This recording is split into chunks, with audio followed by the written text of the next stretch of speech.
I receive enough support from the executive males in the company.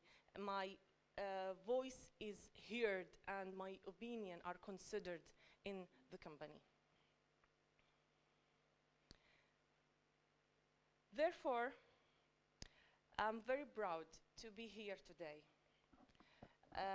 as a member of All Women League, which is a very strong platform to bring in a very positive manner many women together. And I'm looking forward to attend more events with the Women Economic Forum and to meet many other women from different parts of this world.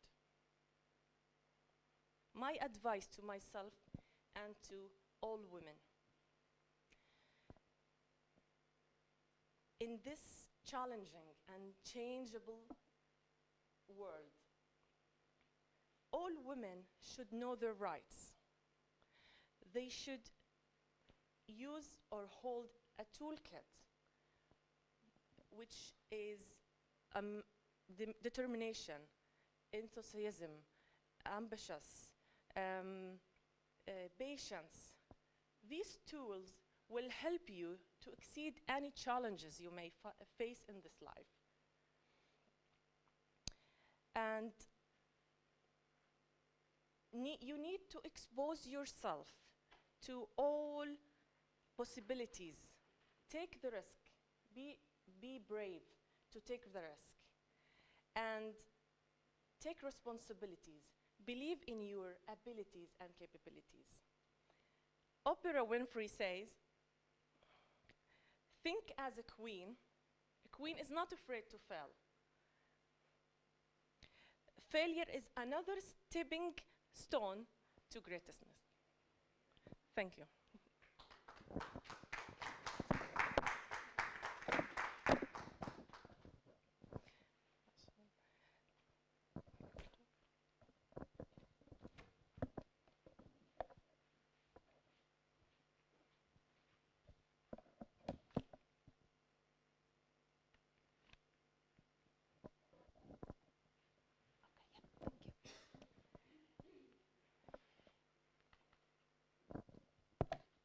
Hi, my name is Rieta.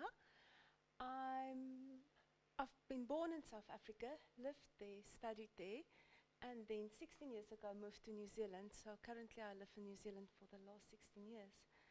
As Fadia, I'm also a practicing lawyer. I specialize, I hold a master's degree in human rights law. And human rights is my specialty, although at the moment I practice mainly property law and employment law. So my take is a bit different from Fadia because I thought I'll focus a bit more on the employment law and the inequalities of employment law. So just a sec.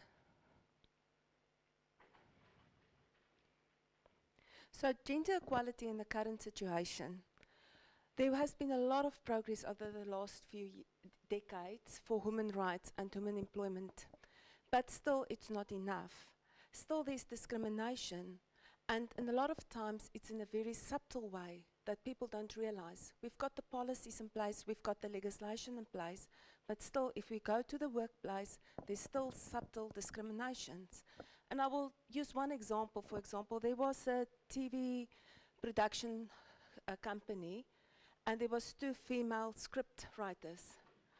And the director realized that they're not saying anything. So he went up to them and he said, why are you not saying anything? And they said, listen carefully in the meetings. Every time we open our mouths, we get undercut. Or every time we've got a little idea, one of the men run with it. So this is my form of subtle discrimination. And also, I've worked mostly in the property field with a male-all environment. And I've encountered a lot of times when we do meetings, they all turn to me, you are going to take the notes. Now, I'm not a secretary, I'm there as equal as you. So this is the little subtle discrimination that I'm referring to.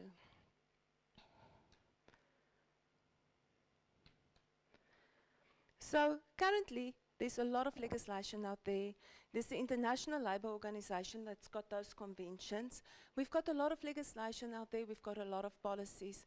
Companies like Netflix, Google, all of them, Microsoft, got the policies in place. They've got it on paper. But for me, having it on paper, pulling it through to the workplace, that's where we, as women, are going to make a difference. Next one. So, corporate initiatives is not enough. What we need is both genders needs to commit. We need a commitment from the management. We need all the genders to work together so that we can create change. So, what are we doing wrong at the moment? We need to change workplace cultures. Now, 47% of the workforce globally is women. So, the other 53, if it was up to our women, we would have changed it already. We wouldn't have the fight. We need the 53% to get them engaged, and that's our men. We need to engage the men to change the workplace. If it was up to us, it would have been already, we would have been all equal. So it's not in our hands. We need to go and change the men. The workplaces need to adapt to a whole person approach. Next one. So there's 5 myths out there that I strongly believe as myths. And the first one is, gender equality is just a women's issue and men don't need to be involved. As I was saying, we represent 47% of globally of the workforce. So obviously we need the engagement of 53% to make changes, positive changes. Workplace equality is just a concern of CEOs and HR leaders. No. The policies is already in place. The legislation is already in place in most workplaces. We need on the floor, in the workshops, in the factories, we need changes throughout, from CEO level right through to the lowest and lowest paid employee. That's where we need changes. Next one. Helping women to help themselves and navigate through their challenges successfully is blaming the victim. A lot of people say if we encourage women to get together, stand together, help them to build confidence, people will think we are blaming the victim. No. That's why we've got this whole conference. It's to empower women, to uplift them, to give them the confidence so that we are able to make the changes that we need. Sorry. And this is the same one, focusing on supporting women puts them in a special victims unit. Again, I feel very strongly that by focusing on women, helping them to build the confidence, be themselves, I'm a strong believer that as a lawyer, working in a mostly male environment, I don't want to run with the boys. I'm a woman. I've got female skills. I'm soft. My leadership style is soft. I want to be recognized for who I am and what I bring to the workplace. Gender equality is just a workplace issue. Again, no. Workplace equality starts at home. Not only for sharing your household chores so that you and your husband both have long days at work, but also talk to your husbands, your brothers, your sons, your cousins. Let them know how you, as a female colleague, wants to be treated at work. Don't let them decide that they treat you as a certain way at home, but then they treat their female colleagues differently. I have this talk to my husband. Now, my husband and I are different situations. He's a teacher, and he's got 22 teachers, female teachers underneath him. So we've got quite a lot of this discussion, female versus male in the workplace. And it's really important to talk about it at home. And I will tell him, don't treat them like this. Acknowledge that. So I'm educating him at home of how I wanted to be treated at work. Next one. So, a few solutions for how can we address this subtle discrimination at the workplace. Gender equality means men and women working together to create equality. We have to use the encouragement of mentors. Find mentors in the workplace, female mentors, male mentors, because I work for a company where I've got the most fabulous partner I'm working with, and he is just so encouraging for all human rights, for voicing my rights, for voicing my feelings or how I feel. So that is really encouraging working in circumstances like that. Show how diversity benefits everyone. And here in New Zealand, we are quite a multicultural society at the moment, And it's really good not only to embrace different female-male versions, but also cultures, religions in the workplace. We all got a different thing that we can bring to the workplace. Embrace it. Broaden the concept of effective leadership. Again, we don't have to be strong men to be an effective leader. We can be female, we can be soft. Females have a different leadership style. Embrace it, acknowledge it, feel proud of it. Help promote gender equality in the workplace. Next one. So I've got a few action steps that we can take, and one of it is provide training. As I say, formal training, in-house training, loose discussions. Have in-house champions, again, that's your mentor role. Have somebody there that can be a mentor for us. Be transparent about wanting to make a change. Be an advocate, say, we want to make this a wonderful, equal workplace.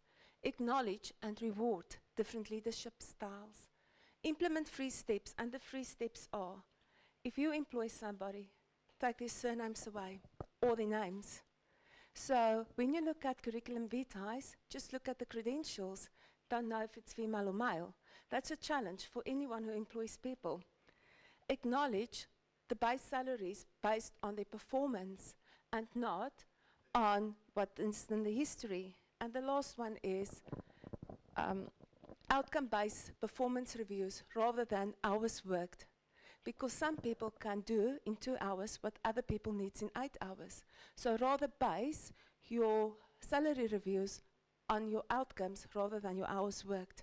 Have open and candid discussions between men and women. And the last one is acknowledge our biases. We all got certain biases. Acknowledge that, work on it. Thank you.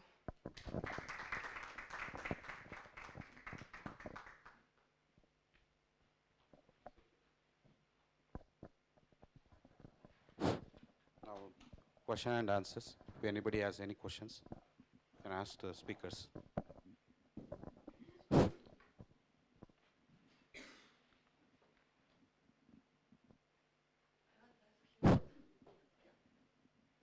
I'm Nat from Israel, and I have a organization. It's called Hairway, and it's a fresh look of women career.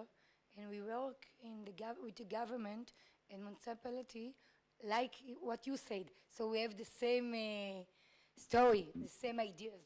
But I want to ask you how you do it in your country. How you promote your ideas in New Zealand. Yes, we do. New Zealand, women in New Zealand are very strong, and we have a lot of equal rights in New Zealand. I think from all the countries, we were the first country to allow female voters in the world. And so we had Helen Clark was our minister for 9 years. So women are very strong. They get acknowledged by the men. Coming from South Africa, which was a bit different and which was more a chauvinistic culture, New Zealand's got a lot of freedom. And still, and that's why I sort of said that while we